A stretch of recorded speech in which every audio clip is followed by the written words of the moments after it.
The 1998 Newbery Award-winning young adult novel Ella Enchanted by Gail Carson Levine, a truly enchanting tale about a young girl. Okay, pause. Yes, I know there is a movie with the famous Anne Hathaway and singing, but this story is completely different. I'm here to tell it. Her name is Eleanor, but she will forever be called Ella. Ella of Frail. What if you didn't have a choice but to do what you were told at all times? If you were given an order, you had to obey it. Obedience. Anyone could control her with any command. All thanks to that fool of a fairy, Lucinda. She meant to bestow a gift, but it turned out to be a curse. The first time she noticed the curse was on her 5th birthday. She seems to remember that day perfectly. Her father away on business again, and her mother and the housekeepers were getting ready for the big day. Bertha, one of the housekeepers, had made her a beautiful gown in the most beautiful shade of blue. She had a white ribbon tied into her bow, and her dark hair.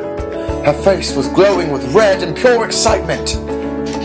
She watched as Mandy, her head housekeeper, one of her dearest friends, now brought her a beautiful cake right in front of her. She cut a piece and handed it to her. And so she did. She ate and ate, and the bite was delicious, and she slipped into happiness. But as Mandy cut her another cake, it was harder.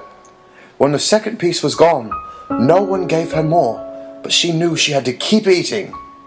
She moved the fork into the middle of the cake till she felt sick and frightened. Only the people close to her knew about her curse, so people couldn't control Ella. Her dear mother ordered her never to tell anyone about her curse. Sometimes honesty isn't the best policy. When Ella was just about 15 years old, she and her mom both got sick. The housekeeper Mandy made them some special soup with yellow hairs in it for healing, but Ella's mom didn't drink the yellow hairs and became sicker. The next day she was too sick to drink or eat anything. To make her feel better, Ella put a cool cloth on her forehead and told her stories. The stories were old, familiar tales about the fairies that Ella changed here and there, but sometimes she made her mother laugh. Except the laugh would turn into a cough. Her mother passed away. This was devastating for Ella. Growing up, things didn't get much easier. Her father decided to send her away to finishing school. Ella didn't want to go, but the night before she left, Mandy came in with a cup of tonic and 2 special gifts. One present was a magical book of fairy tales with beautiful illustrations. The second present was her mom's necklace, a long woven thread of silver made by gnomes. Mandy warns Ella to keep it hidden since it's valuable. The next morning, Ella was off to finishing school with the dreadful Hattie and Olive, her new stepsisters. Hattie took a special interest in Ella early on, realizing that something was off about her.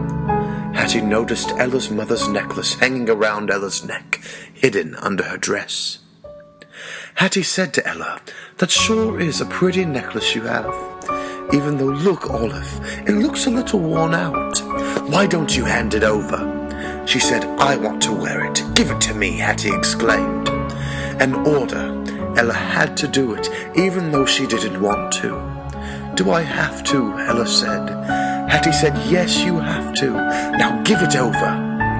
Ella reached up and unfastened the necklace from around her neck, slowly handing it to Hattie, fighting the curse as hard as she could. Right before the necklace got to Hattie's hand, Hattie gave another order. "Fasten it around my neck, Olive." That order had been for her sister, not for Ella. Hattie and Olive both realized then that they could control her. They started using her power against her. Once they got to finishing school, it was horrible.